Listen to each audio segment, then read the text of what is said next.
welcome back again to my YouTube channel. So for today's video, panibagong platform ito dyan sa Google Play Store na matagal na nag-i-exist. Ang first time ko na inutangan ngayon. And na-approve po ako dito for 1,000 as a first-timer borrower. Easy and fast and direct to GCash. Kaya naman kung ikaw ay naghahanap ng mauutangan dyan at kailangan mo ng budget, since enrollment na naman, ito, better na panoorin mo ang video na ito dahil dito nga po papakita ko sa inyo kung ano-ano nga ba yung mga deductions niya dito, how long yung repayment period na i-offer sa'yo, at how much yung marireceive mo sa iyong GCash account. Nang sa gayon dito pa lang makapag-decide ka na kaagad kung sadya nga bang makakatulong ito sa pangangailangan mo, financial or hindi. So bago yan, kung bago ka pa lang po dito sa aking YouTube channel, please consider to subscribe na muna and click mo na rin po ang bell button dyan para naman laging updated sa mga incoming videos na ginagawa ko dito sa aking channel.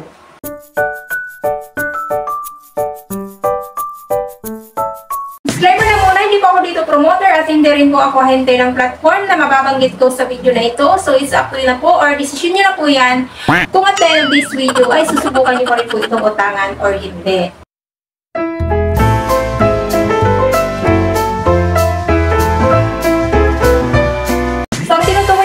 Platform ay si Fast Cash Loans up to 25,000.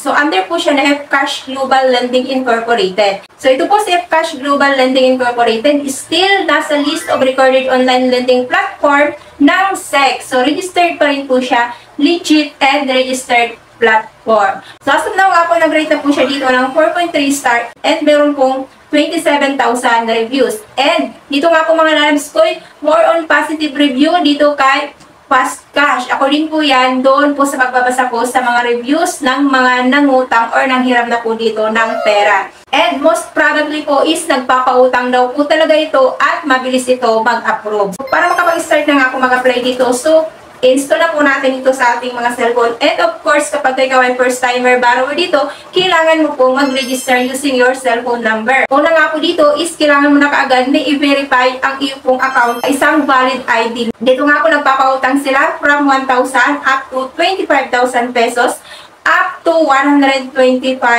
days. Recommended IDs po nila, so SSS card, PRC ID number, UMID ID, driver license, voter's ID number, national ID, postal ID, passport, PhilHealth ID, and TIN number. So, mamimili lamang po kayo dyan ng isa. Ayan, nag-pop up kaagad. Current loan amount is 1,000. So, maximum loanable amount, 1,000.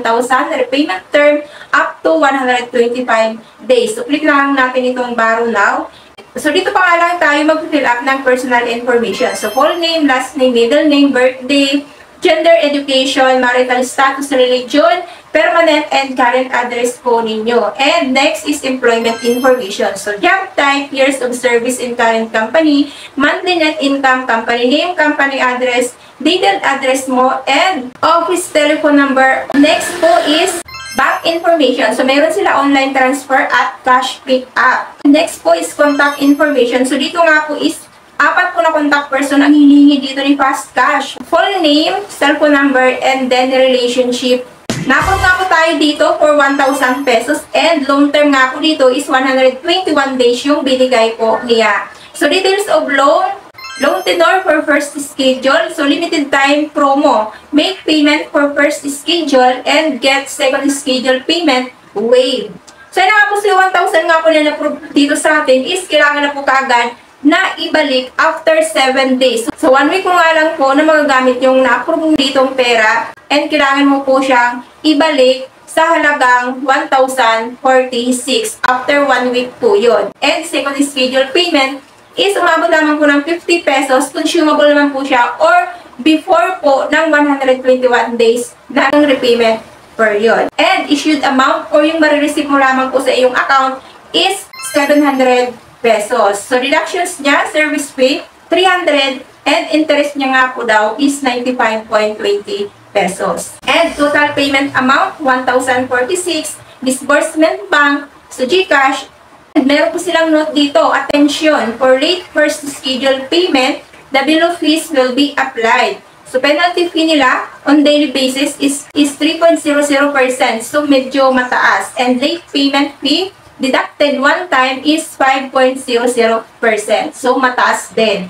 And loan cancellation policy. So, meron po silang transaction fee na 100 pesos once po na kinancel mo po yung application mo po dito. So, ganoon lang po kabilis mag-apply dito kay Fast Cash. Kailangan mo lang meron kang isang government valid ID, meron kang GCash account, napirapan mo lahat ng information dito. Lalo na kapag ikaw first timer borrower, ay possible talaga kaagad na ma-approve ka dito. So, ayun ako mga lalabs. So, ayun, dinetail naman or in-specify naman po ng malinaw yung Fast Cash kung magkano yung possible amount na in-approve niya sa mga first-timer user. And pinakita naman niya yung mga deductions, how much yung marireceive mo sa iyong account. At most importantly is pinakita na nila na kailangan mo nga dito na ibalik within 7 days lang or within 1 week lang po yung loan approval na nahiram mo or in-approve sa'yo. Ayun na nga po mga lalabs ko, pag-isipan nyo na po muna or aralin nyo na po muna kung meron ba kayong budget kaagad after 1 week na magamit nyo yung loan approval sa inyo. Dahil po kailangan nyo na po kaagad, dahil po ma-oblige na po kaagad kayo na ibalik after 1 week yung pera na yon. Dahil nga po once na hindi nyo po nasunod yung repayment period na 1 week lang, is meron na po siya kaagad ng penalty fee na 3.00%.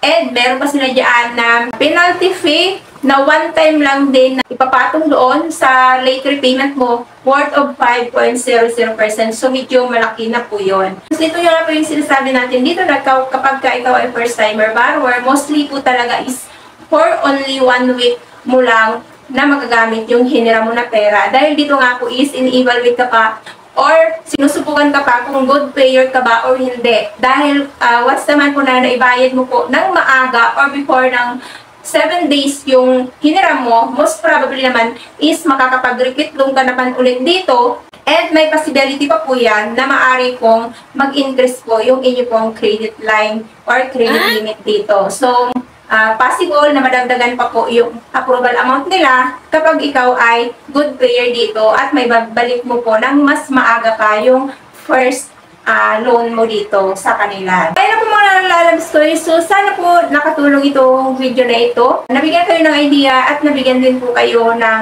information kung sadya nga ba ito na makakatulong sa pangailangan mong financial, lalong-lalo na po ngayon ay enrollment time. So, ayun po na mga lalabs ko, yung review natin at yung pag-apply ko dito kay Fast Cash. Kung nakatulong sa inyo ang video na ito, please consider to subscribe and click mo na rin po ang bell button dyan para naman lagi kong updated sa mga incoming videos na ginagawa ko dito sa aking channel. So, thank you for tuning in for now mga lalabs ko. God bless po. Bye-bye!